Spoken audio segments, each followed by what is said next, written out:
2021년 10월 24일 주일 예배를 하나님께 올려드립니다. 믿음으로 함께 찬양합니다.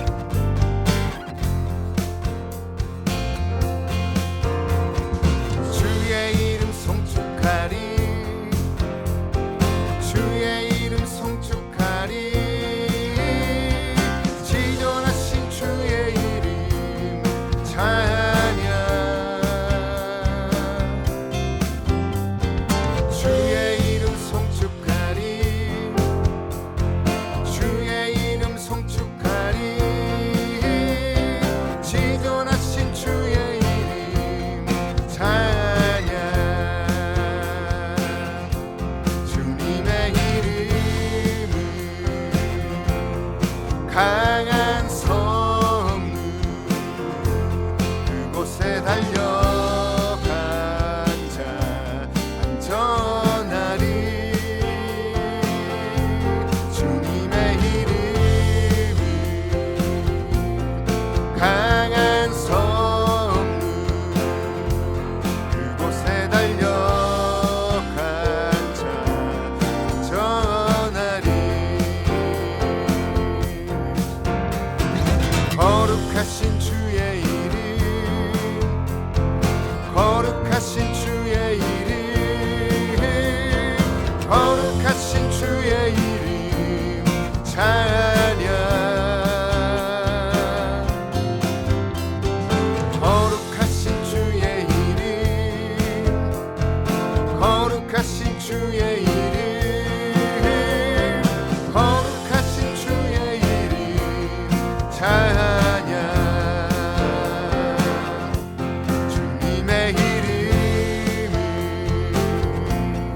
강한 성문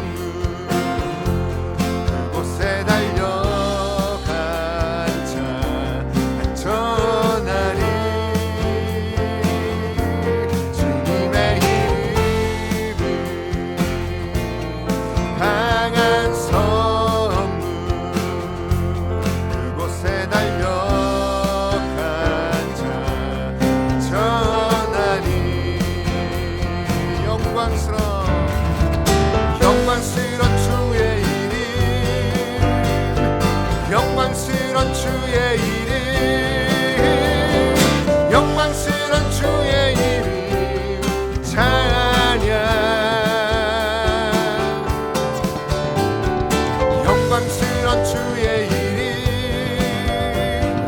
영광스러운 주의 이름 영광스러운 주의 이름 찬양 주님의 이름이 강한 성문 그곳에 달려간 자 안전하리 주님의 이름이 강한 성문 그곳에 달려간 자 안전하리 주님의 이름이 강한 성문 그곳에 달려간 자 안전하리 주님의 이름이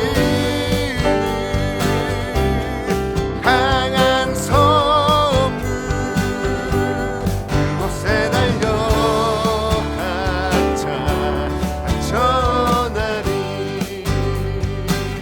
할렐루야 주의 팔에 그 크신 팔에 안기세 주의 팔에 영원하신 팔에 안기세 주의 친절한 팔에 안기세 우리 맘이 평안하리니 항상 기쁘고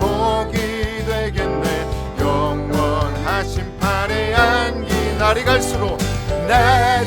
갈수록 주의 사랑이 두루 광명하게 비치고 천성 가는 길 면이 가리니 영원하신 팔에 안기세 주의 팔에 그 크신 팔에 안기세 주의 팔에 영원하신 팔에 안기세 아멘.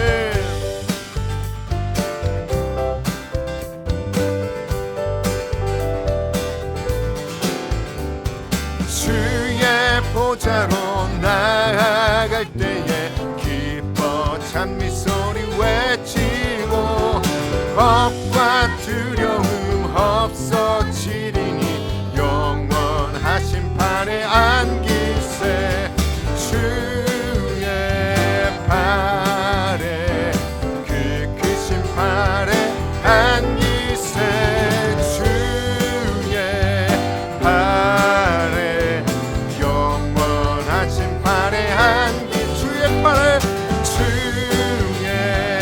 팔에 그 크신 팔에 안기세 주의 팔에 영원하신 팔에 안기세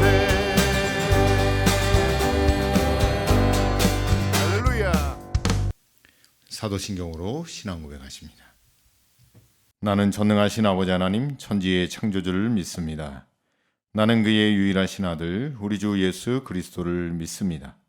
그는 성령으로 잉태되어 동정녀 마리아에게서 나시고 본디오 빌라도에게 고난을 받아 십자가에 못 박혀 죽으시고 장사된 지 사흘 만에 죽은 자 가운데서 다시 살아나셨으며 하늘에 오르시어 전능하신 아버지 하나님 우편에 앉아 계시다가 거기로부터 살아있는 자와 죽은 자를 심판하러 오십니다.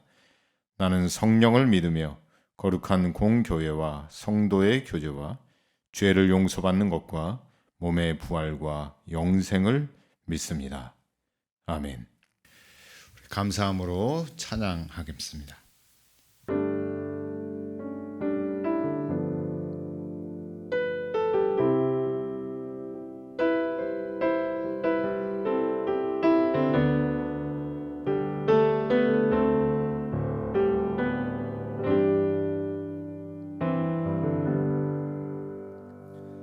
낮은 해처럼 밤엔 달처럼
남을 위하여 당신들의 온몸을 온전히 버리셨던 것처럼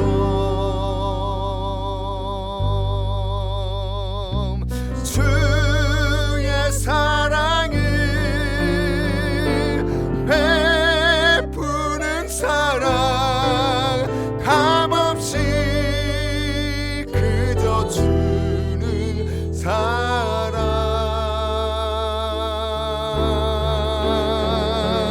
그러나 나는 주는 것보다 받는 것 더욱 좋아하니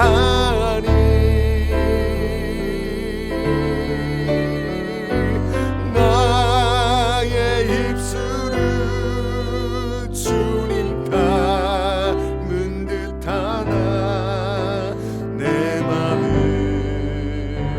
아직도 주하여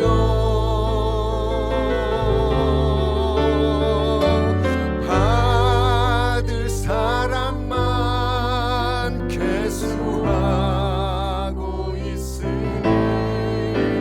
예수여 나를 도와주소서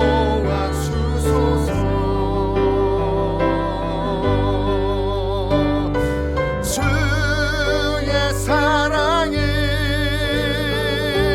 베푸는 사랑 값없이 그저 주는 사랑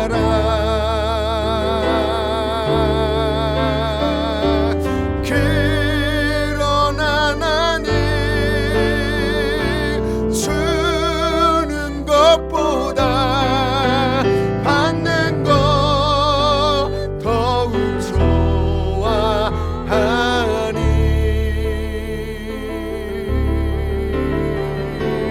나의 입술은 주님 닮은 듯하나 내 맘은 아직도 주하여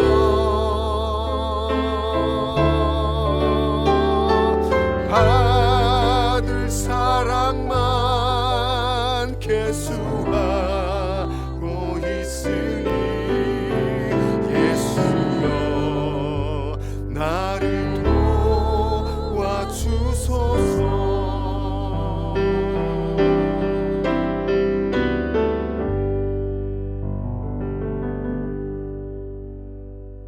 국중호 장로님 기도하십니다.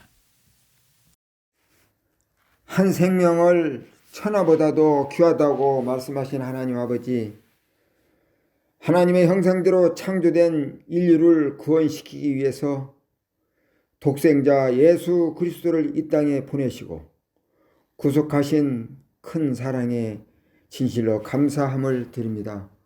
오늘 10월 넷째 주 예배에 가정에서 영상으로, 교회에서 대면 예배로 하나님을 경배하기 위하여 이 자리에 찾아나온 모든 무리 위에 하나님 은혜를 내려 주시옵소서.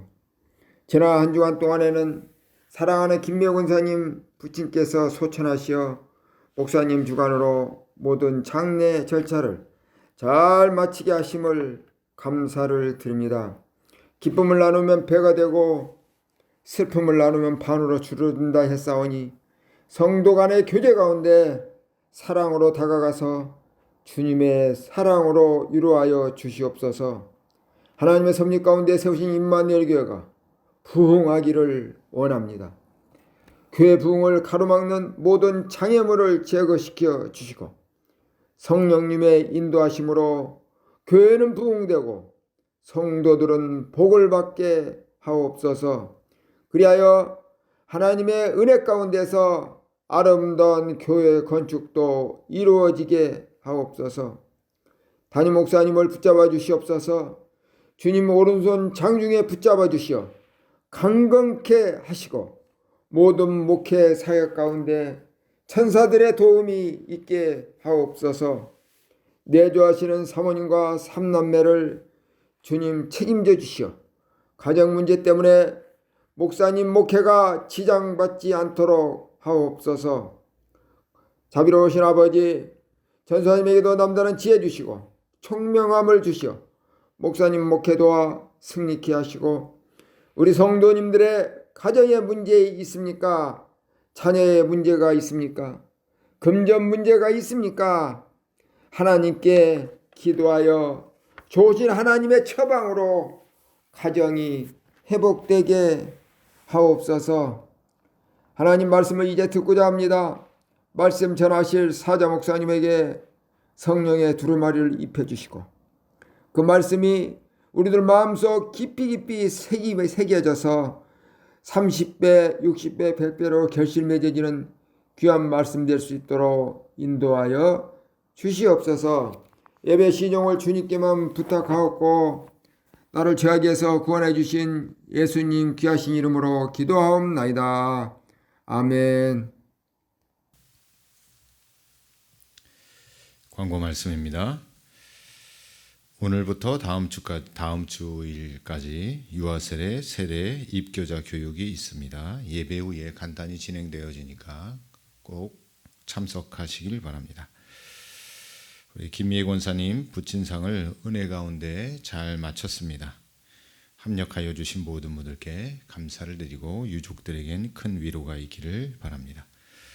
강단 헌화로 섬겨주신 가정들에게 감사를 드리고 또 주중 교회 청소와 차량 운행 또 목회자를 공개하시고 섬겨 주신 모든 분들께 감사를 드립니다.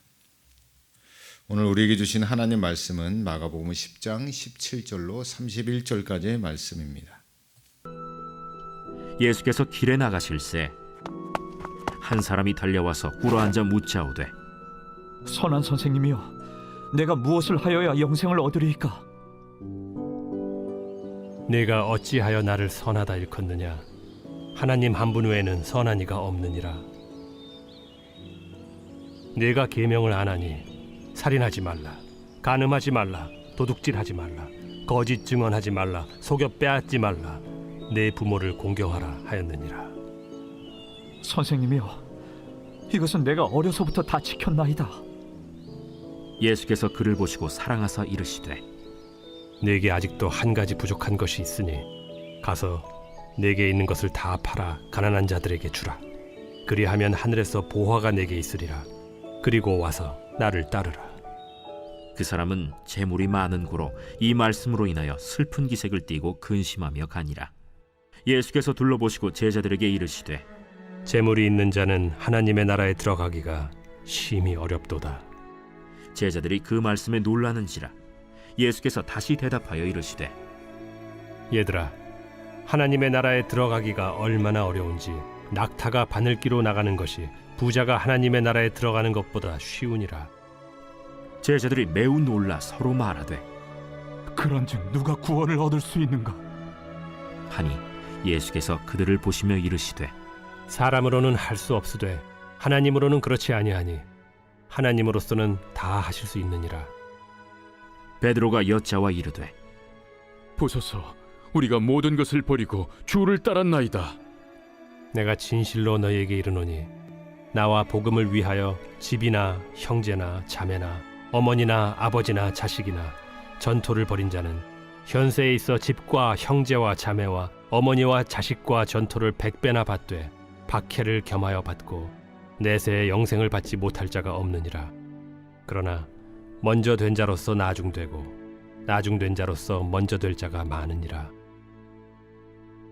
영생을 받지 못할 자가 없느니라 라는 말씀으로 함께 은혜를 나누도록 하겠습니다. 여러분, 혹시 여러분 인생에 숫자를 마음대로 조종하는 능력이 생긴다면 어떤 숫자를 바꾸시고 조종하고 싶으십니까? 아마 대부분 두 가지를 생각하실 텐데, 나이를 조정하고 싶거나 또는 통장에 있는 숫자를 아마 조정하고 싶을 겁니다. 우리는 세상을 바라보는 가치 기준이 대부분 다 숫자로 매겨져 있고요. 그렇게 교육되었고 또 그렇게 길들여져 살아가고 있는 존재들이기도 합니다. 지금 전 세계에 돌풍을 일으키고 있는 한국 드라마가 있죠. 아마 보신 분들도 있을 거고 아직 보지 못하신 분들도 계실 텐데 연일 미디어나 뉴스나 또 핸드폰의 어떤 광고들을 보면 오징어 게임이라는 드라마가 등장을 합니다.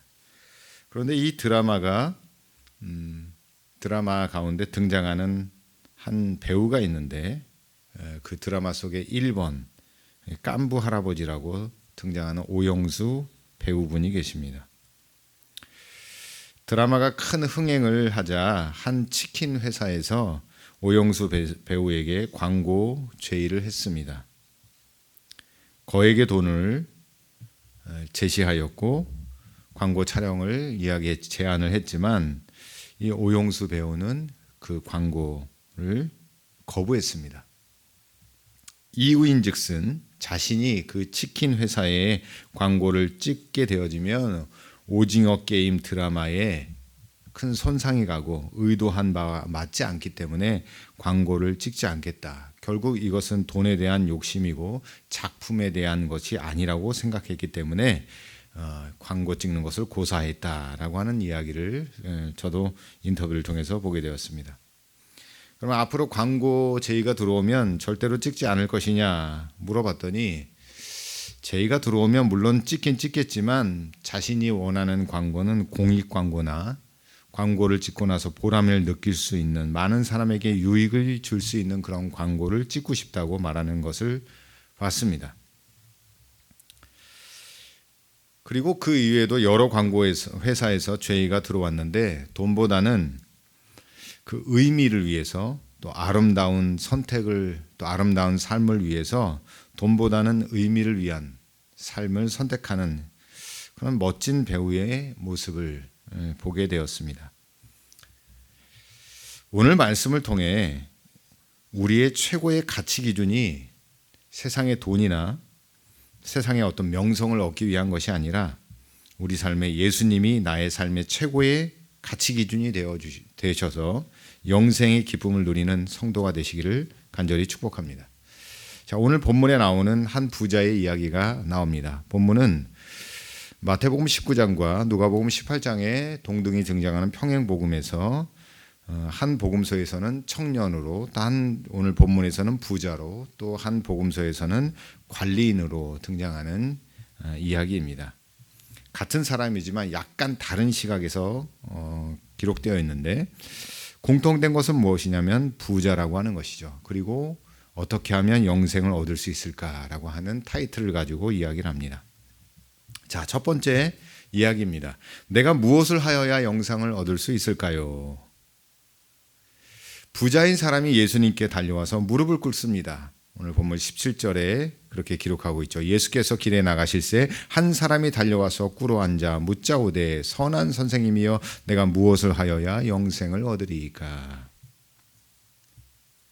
성공하고 돈도 많고 남부럽지 않았던 사람이지만 죽음에 대한 걱정과 두려움이 있는 존재인 것을 깨닫게 되었죠. 이것을 깨닫는 것도 참 대단한 것 같습니다. 많은 젊은 사람들이나 어떠한 사람들은 죽음에 대한 자각이 없이 살아가는 존재들도 있는데 아마도 이 부자는 지금 갖고 있는 모든 것들을 더 많이 누리고 싶은 마음이 생겼는지도 몰라요. 그래서 영생에 대한 비밀을 알고 싶었던 것 같습니다.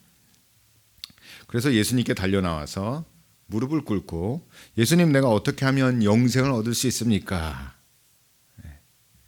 재산으로는 안 되고 또 자신의 권력으로도 안 된다는 것을 아마 깨달았을지도 모르겠습니다. 그런데 이 질문을 가만히 파헤쳐 보면요, 이 질문에는 의도된 몇 가지의 뜻이 포함되어 있는데 첫째는 뭐냐면 17절 말씀에 기록되어 있듯이 내가 무엇을 하여야 영생을 얻으리이까 라고 하는 이 질문 가운데는 얻으리이까 라고 하는 이 말이 원어의 뜻을 찾아보니까 이런 의미가 속해 있더라고요. 상속을 받는 의미를 가지고 있습니다. 상속받다. 그러면 이 말을 직역을 하자면 이런 의미입니다. 하나님 나라를 상속받기 위해서 내가 무엇을 해야 합니까? 이 이야기죠. 우리가 그동안 들어왔던 질문은 어떻게 하면 영생을 얻을 수 있습니까? 라고 이야기하는데 이 부자가 말하고 싶었던 요지는 뭐냐면 내가 하나님 나라를 상속받기 위해서 내가 영생을 얻기 위해서 영생을 상속받기 위해서 어떻게 해야 됩니까? 지금 물어보고 있는 겁니다. 또 둘째 표현은 뭐냐면 이 부자 또 이 청년이 의도한 질문 중에 또 하나 의도된 질문은 뭐냐면 선한 선생님이라고 이야기하는 겁니다. 예수님을 주님, 주여라고 부르짖는 것이 아니라 선한 선생님이라고 표현하고 있죠. 이건 일반적인 표현이 아닙니다.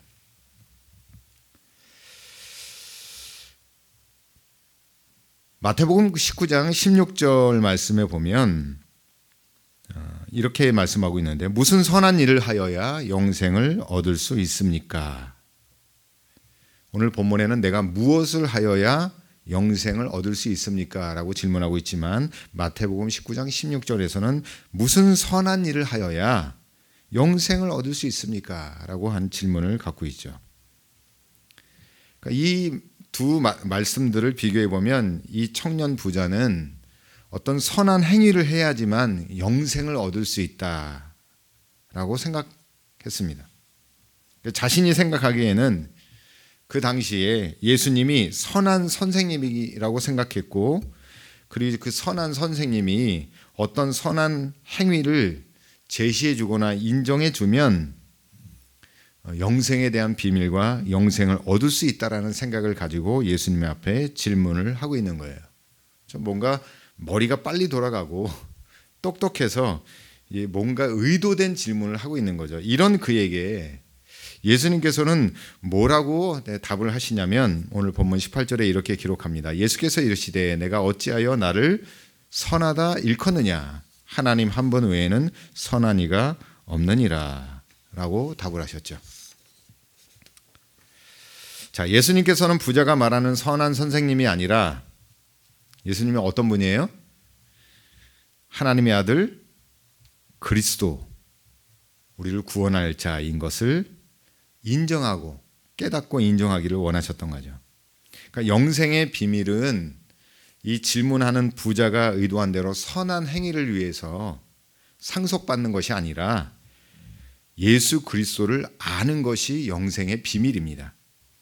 요한복음 17장 3절에 기록하고 있죠. 영생은 곧 유일하신 참 하나님과 그가 보내신 자 예수 그리스도를 아는 것이니이다. 우리가 잘 아는 말씀이죠. 영생은 다른 것이 아니라 유일하신 참 하나님과 우리 하나님이 보내신 자 예수 그리스도를 아는 것, 알고 믿고 따르는 그것이 영생의 비밀이고 영생을 아는 것입니다.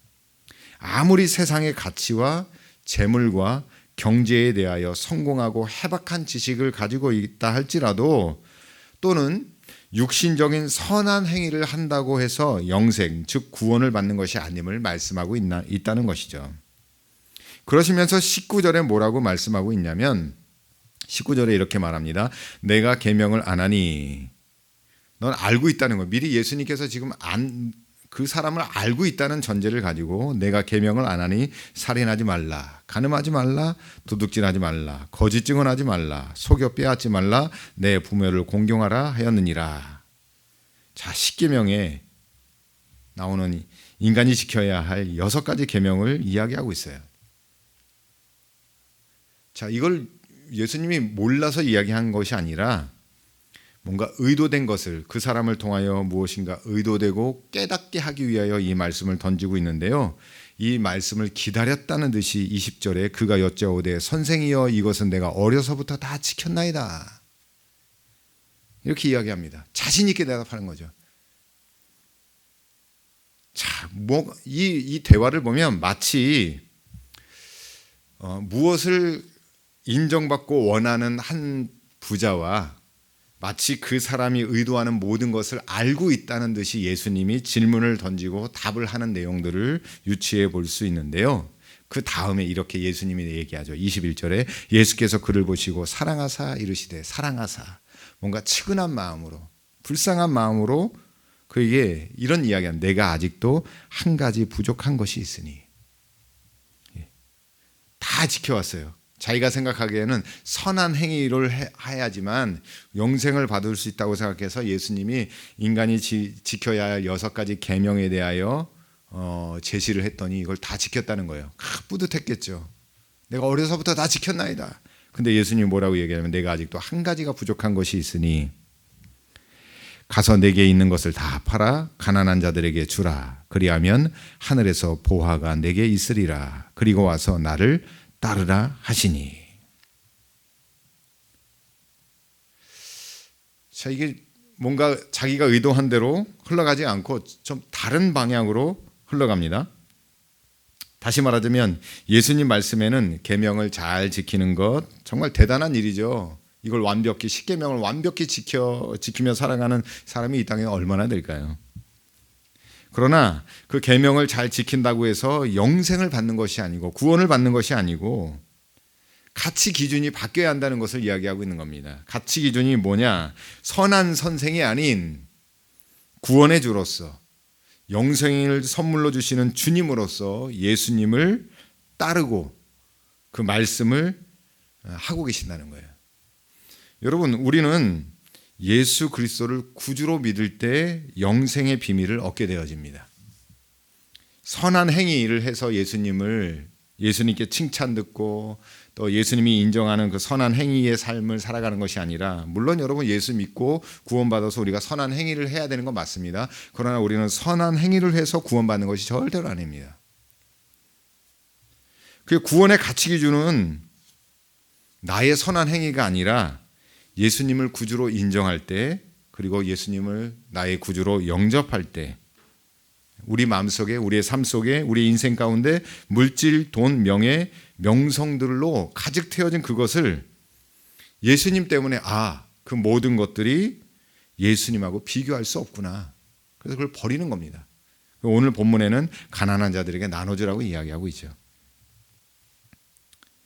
여러분, 가치 기준이 변하시기를 간절히 축복합니다. 다시 말하지만 영생은 요한복음 17장 3절에서 이야기하듯이 영생은 곧 유일하신 참 하나님과 그가 보내신 자 예수 그리스도를 아는 것입니다.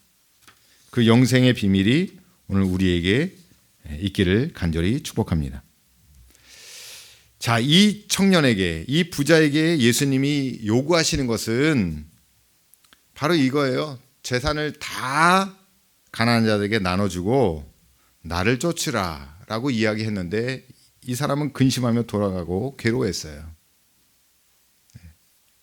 가진 것이 너무 많았으니까. 근데 이 말씀 속에는 자신이 생각했던 영생은 계명을 어려서부터 잘 지키고 자신의 선한 행위를 기준으로 여겨서 그것을 잘 지키면 구원받고 영생에 이를 거라고 생각했는데, 예수님은 엉뚱하게도 자신의 모든 재산을 팔아서 가난한 자에게 나눠주고 예수님을 따르라고 이야기했으니 내적 갈등이 지금 일어났던 겁니다. 고민이 되어지죠. 여러분, 만약에 여러분 갖고 있는 재산을 다 팔아서 가난한 자에게 나눠주고 아니면 사회에 기부를 하든가 환원을 시키고 너는 나를 따르라, 예수를 따르라 하면 여러분 혹시 할 수 있겠습니까? 이거 갈등 많이 되시겠죠.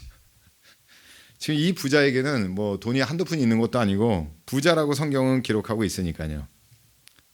왜 그러냐면 22절에 그렇게 기록하고 있죠. 그 사람은 재물이 많은 거로. 재물이 적은 것도 아니에요. 물론 재물이 적어도 갈등이 되지만 재물이 더 많으니 얼마나 더 갈등이 되겠습니까? 예수님이 이 말씀하신 이유는 뭐냐면 자신의 민낯을 보게 하는 거예요. 영생을 갈구하러 왔지만 영생의 주인 되시고 영생의 주체 되신 예수 그리스도를 앞에 두고도 자신이 돈을 더 사랑했다는, 재물을 더 사랑했다는 자기 자신을 보게 되었다는 거죠.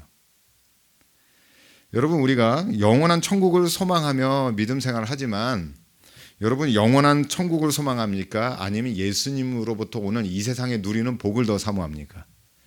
이거 한번 깊게 우리가 생각해 봐야 할 문제입니다. 오늘 여기 본문에 나오는 부자 청년처럼 영생을 얻기 위하여 나는 내 모든 것을 포기하고 버릴 수 있는 그런 사람인가?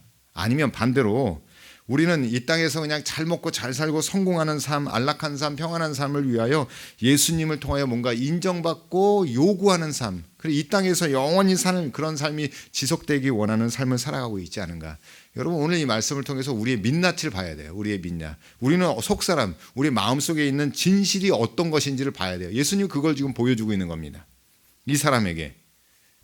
이 사람은 가진 것이 많았기 때문에 22절 보시면 그 사람은 재물이 많은 고로 이 말씀으로 인하여 슬픈 기색을 띠고 근심하며 갔다는 거예요.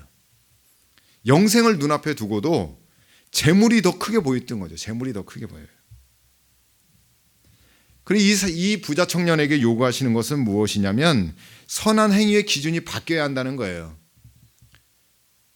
가치 기준이 바뀌어야 돼요. 첫째는 뭐냐면 하늘의 보화를 쌓아두어야 합니다. 이 땅에 쌓아두는 것이 아니고요. 하늘의 보화를 쌓아둬라. 마태복음 6장 19절에서 21절에 이런 말씀이 기록되어 있죠. 너희를 위하여 보물을 땅에 쌓아두지 말라.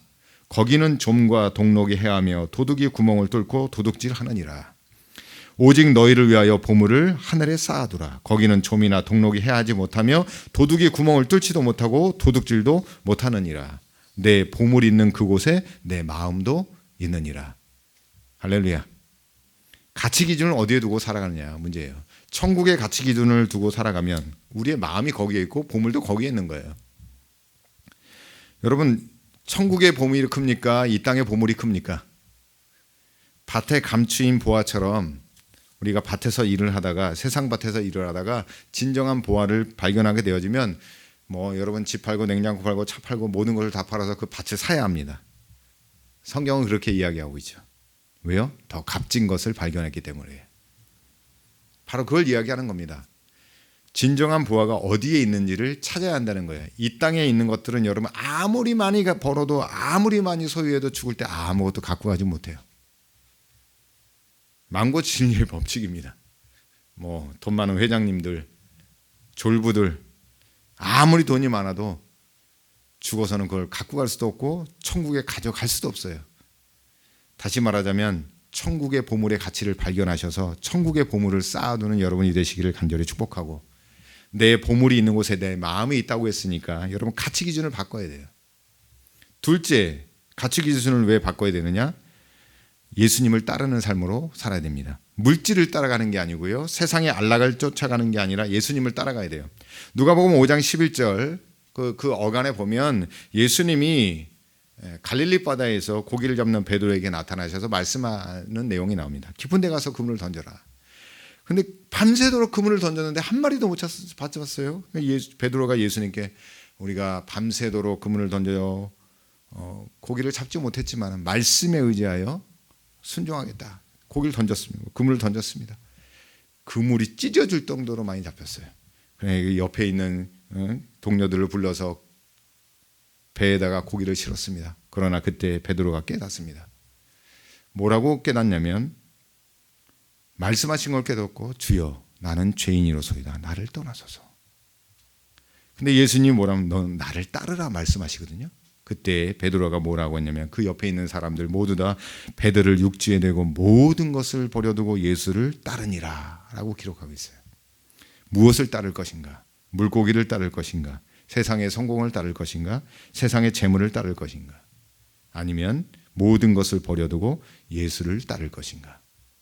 여러분, 예수를 따라가는 가치의 사람이 되시기를 간절히 축복합니다. 마지막으로 이 말씀을 통하여 봐야 할 마지막 말씀 뭐냐면 말씀에 놀랐다는 겁니다. 그 사람이 뒤로 돌아가고 슬픈 기색을 띠고 예수님을 떠나갔을 때에, 부자가 떠나갔을 때에 예수께서 제자들 둘러보시며 말씀하십니다. 23절, 예수께서 둘러보시고 제자들에게 이르시되 재물이 있는 자는 하나님의 나라에 들어가기가 심히 어렵도다. 얼마나 어렵냐면 24절에 또 이야기하죠. 하나님에 들어가기가 얼마나 어려운지 낙타가 바늘기로 나가는 것이 부자가 하나님의 나라에 들어가는 것보다 쉬우니라. 근데 제자들이 두 번 말씀에 놀랍니다. 24절 제자들이 그 말씀에 놀라니, 또 26절에 제자들이 매우 놀라 서로 말하되. 예수님의 말씀에 놀라는 거예요. 부자가 천국에 들어가기 쉬워요, 어려워요? 어려워요. 자, 여기서 부자라는 게 물론 돈 많다라고 하는 개념이 되겠지만 이 땅에 소망을 두고 살아가는 사람들이 다 어떻게 보면 이 땅의 부자들입니다. 이 땅의 부자가 되려고 하지 마시고요. 이 땅에 재물을 많이 쌓아놓은 것이 아니라 하늘의 재물을 쌓아두고 가치를 하나님께 주세요. 그렇다고 뭐 돈 벌지 말라는 이야기는 아닙니다. 돈을 벌되 깨끗하고 거룩한 부자가 되시기를 간절히 축복합니다. 성경엔 그런 구원받는 부자들이 있었습니다. 좀 이따 설명하겠지만, 자, 제자들이 놀랍니다. 뭐라고 얘기하냐면, 그럼 어떻게 구원받고 어떻게 영생을 받고 어떻게 하나님의 나라에 들어갈 수 있습니까? 물어봐요. 저라도 물어볼 것 같아요. 예수님, 아니 정말 낙타가 바늘기에 들어가는 것보다 부자가 하나님의 나라가 들어가는 것이 어렵다면 어떻게 해서 누가 구원을 받을 수 있습니까? 라고 물어보는 거예요. 27절에 예수님께서 이렇게 대답하시죠. 예수께서 그들을 보시며 이르시되 사람으로는 할 수 없어요. 그렇죠? 여러분의 힘과 능력과 여러분의 선한 행위로 구원을 받을 수 있어요? 없어요? 없어요. 영생을 받을 수 없습니다. 그러나 누가 가능합니까? 하나님으로는 그렇게 하실 수 있다는 겁니다. 구원은 누가 하시는 거예요? 하나님이 하시는 거예요. 부자가 근본적으로 하나님께 헌신하고 충성하기란 인간적으로 생각하기에 불가능하죠. 그렇죠? 구약 이 본문이 쓰여질 당시에도 그랬어요. 부자들이 하나님 앞에 나아가서 헌신하고 충성하기란 그 당시에도 불가능한 일이고요.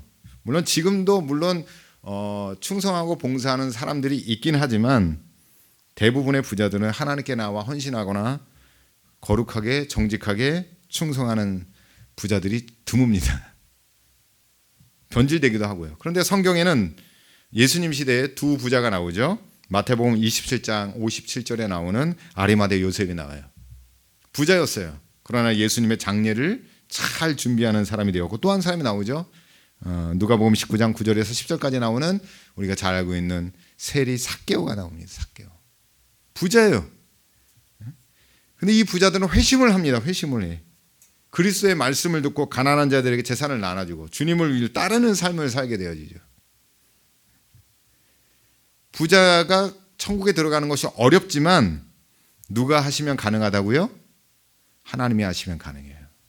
사실 우리가 뭐 돈만 많이 갖지 않았지 우리도 사실 다 부자예요.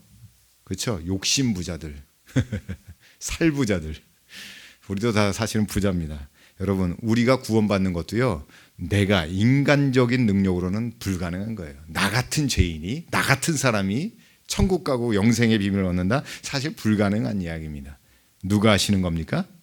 하나님이 하나님의 주권적인 은혜로 내가 깨지고 바스러지고 회심하고 회개하고 용서받고 은혜 받아서 하나님께서 영생의 은혜와 구원의 선물을 우리에게 부어주시는 거예요. 할렐루야. 사람으로서 못합니다. 제가 백날 찾아가서 여러분에게 구원의 영생의 비밀을 얘기해도 제 능력으로는 안 됩니다. 누가 하시는 거예요? 하나님이 하시는 거예요. 우리의 영생의 구원은 우리의 기준, 우리의 선한 행위로 받는 것이 절대로 아닙니다, 여러분.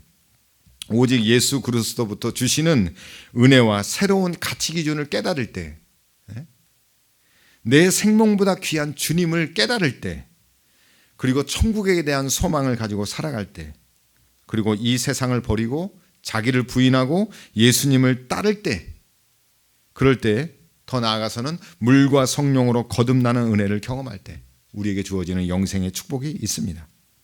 우리 모두에게 그 영생의 축복이 있기를 간절히 바랍니다. 조선시대에 천한 신분으로 태어나서 종으로 고생만 하다가 한겨울에 두 손과 두 발을 잃은 겨울에 길거리에 버려진 옥분이라는 아이가 있었어요.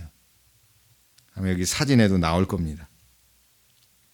뭐 종으로서 노예로 살았으니 길거리에 버려진들 아무도 신경 안 쓰고 그리고 두 팔과 두 다리를 다 잃었으니 여러분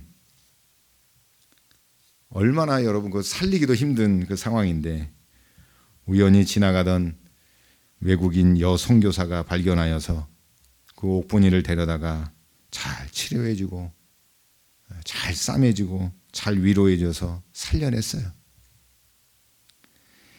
옥분이는 자신을 구해준 여자 선교사에게 5가지 이유로 자기가 조선에서 가장 행복한 소녀라고 말했다고 합니다. 첫째는 뭐냐면 더 이상 매를 맞지 않아서 행복하다는 거예요. 얼마나 맞았으면. 둘째는 치료를 받아 아픈 곳이 다 사라졌기 때문에 조선에서 가장 행복한 여자래요. 셋째는 더 이상 배가 고프지 않기 때문에 조선에서 가장 행복한 여자라고 이야기합니다. 넷째는 뭐냐면 전에 있던 곳으로 돌아가지 않아도 되기 때문에 그 노예의 삶. 다섯 번째는 세상에서 가장 아름다운 크리스마스 트리를 봤기 때문에 선교사를 통하여, 그리고 마지막 이유를 하나 더 붙였는데 예수님을 통하여 구원의 비밀을 알게 되었다는 거예요. 그리고 이런 고백을 했어요. 예수님은 저를 사랑하기에 예수님은 저의 모든 죄를 용서해 주셨어요. 저는 진심으로 이 사실을 믿고 있습니다. 그래서 저는 조선에서 가장 행복한 소녀랍니다. 옥분이를 구해준 사람이 구타펠이라는 선교사예요. 한국에 오랫동안 선교사로 있었습니다. 그래서 이 선교사가 이 이야기, 이 아이의, 이 소녀의 이야기를 듣고 감동을 받아가지고 글로써 정리를 해가지고 미국 선교회에 편지를 썼습니다. 그럼 미국 선교회에서 감동해가지고 이걸 책으로 만들었는데 아마 화면에도 나올지 모르겠지만 조선에서 가장 행복한 소녀라는 책을 만들어냈어요. 여러분, 우리는 주님의 은혜로 구원받은 자들입니다. 세상의 가치를 두지 말고요, 예수님의 가치로 살아가시기를 간절히 축복합니다. 우리가 자칫 잘못하면 세상의 성공, 세상의 영화, 세상에 누리는 것들이 오래 지속되기를 바라는데 주님이 원하시면 버릴 때도 있고 놔야 할 때도 있어요. 주님이 우리 삶의 최고의 가치입니다. 영생을 받은 여러분, 영생을 받고 살아가는 모든 여러분, 영원한 천국을 사모하며 살아가시기를 간절히 축복합니다. 거기에 우리의 마음과 소망이 있기를 바랍니다. 물질로 충만해지고 돈이면 다 된다라고 하는 이 세상 가운데 살아가는 우리가 자주 흔들리는 것이 이 돈의 유혹과 성공의 유혹이죠. 주님의 사랑만으로, 주님의 구원만으로, 주님의 영생의 축복만으로도 행복할 수 있는 사람이 되기를 간절히 축복합니다. 모든 것을 다 빼앗겨도 나에겐 영생의 은혜가 있다라고 하는 것에 감사하며 살아가시기를 간절히 축복합니다. 우리를 죄에서 구원하신 주님의 은혜와 영생의 선물에 감사를 여러분 누리시며 살아가시기를 간절히 축복합니다. 너무 축복만 강조하다 보니 우리가 본질을 잃어버릴 때가 있는데, 혹연 오늘 본문에 나오는 부자가 우리가 아닐런지요, 혹연 우리가 예수님을 통하여 복을 못 받으면 그걸 유지하는 영생의 내 선한 행위의 기준에 복을 못 받으면 혹시 예수님을 이 앞에서 등을 돌려 슬피 떠나가는 자가 아닐까라는 생각을 해보게 되어집니다. 혹연 내가 원하는 복을 받지 않았다 할지라도, 내가 기대하는 복을 받지 않았다 할지라도 영생을 우리에게 주신 예수 그리스도를 따르는 삶을 살아가시기를 간절히 축복합니다. 영생은 하나님의 능력으로 되어진 겁니다. 내 힘과 내 능력으로 절대로 되어진 것이 아닙니다. 그러니 감사하며 살아가십시오. 천국 그 기쁨의 능력이 우리의 삶 가운데 있어지시기를 간절히 축복합니다. 기도하겠습니다. 예수님 감사합니다. 우리에게 영생의 비밀을 알게 하여 주심을 감사를 드립니다. 삶의 가치 기준이 세상이 아니라 예수님임을 고백하게 하여 주시옵소서. 나의 선한 행위가 아닌 말씀을 통해 예수님을 온전히 따라가는 삶이 되게 하여 주시오며, 우리의 영생의 구원은 전능하신 하나님의 능력으로 된 것임을 알고 감사함으로 살게 하여 주시옵소서. 이제는 유일한 구원자 되신 예수 그리스도의 은혜와 전능하신 아버지 하나님의 사랑과 진리로 이끄시며 위로하시며 동행하시는 성령님의 충만하심이 예수님을 최고의 가치로 여기며 영생의 기쁨을 누리며 살아가기를 다짐하는 성도들과 가정과 생업과 이 교회 위에 이제로부터 영원토록 함께 없기를 간절히 축원하옵나이다. 아멘.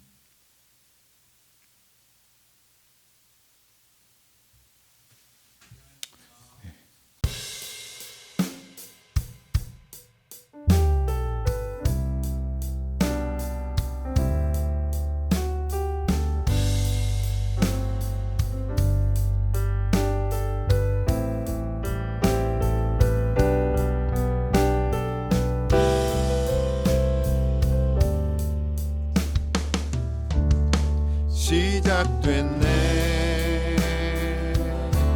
우리 주님의 능력이 나의 삶을 다스리고 새롭게 하네.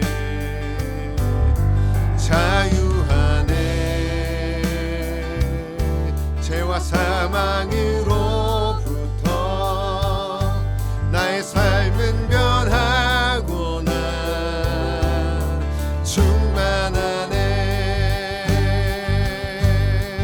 은혜로다. 주의 은혜 한량없는 주의 은혜. 은혜로다. 주의 은혜 변함없는 진실하신 주의 은혜. 할렐루야.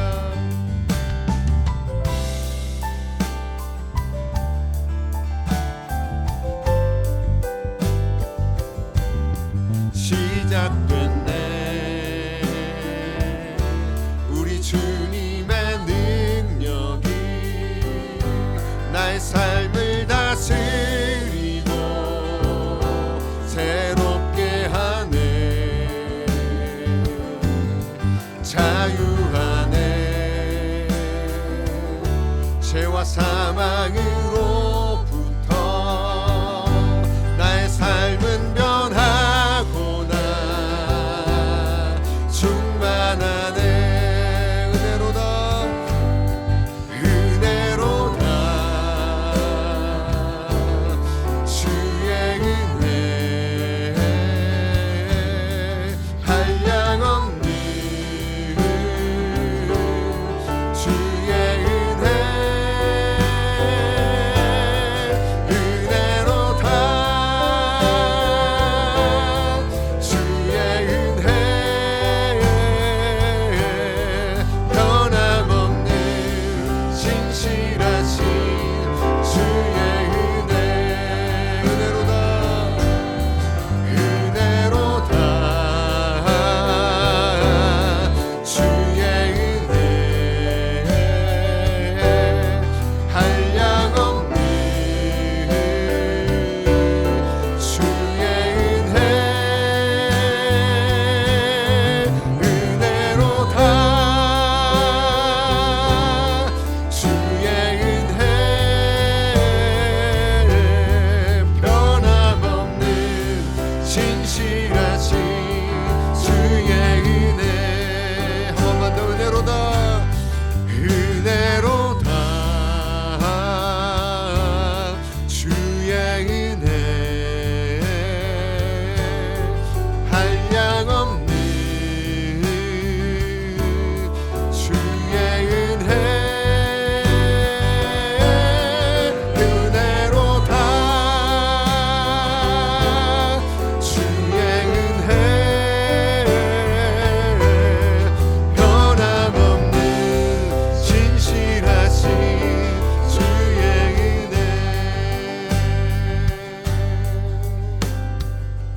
할렐루야.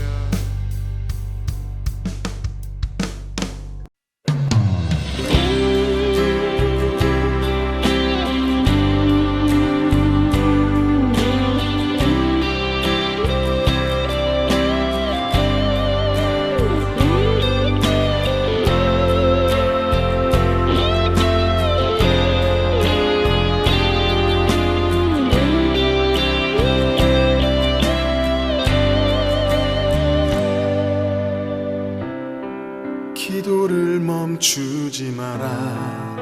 눈앞의 상황이 마음을 눌러도 원망치 마라. 너의 입을 지켜라. 저들은 너의 입을 보고 있다. 마음을 뺏기지 마라. 내가 널 도우지 않는다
역전되리라. 이제 역전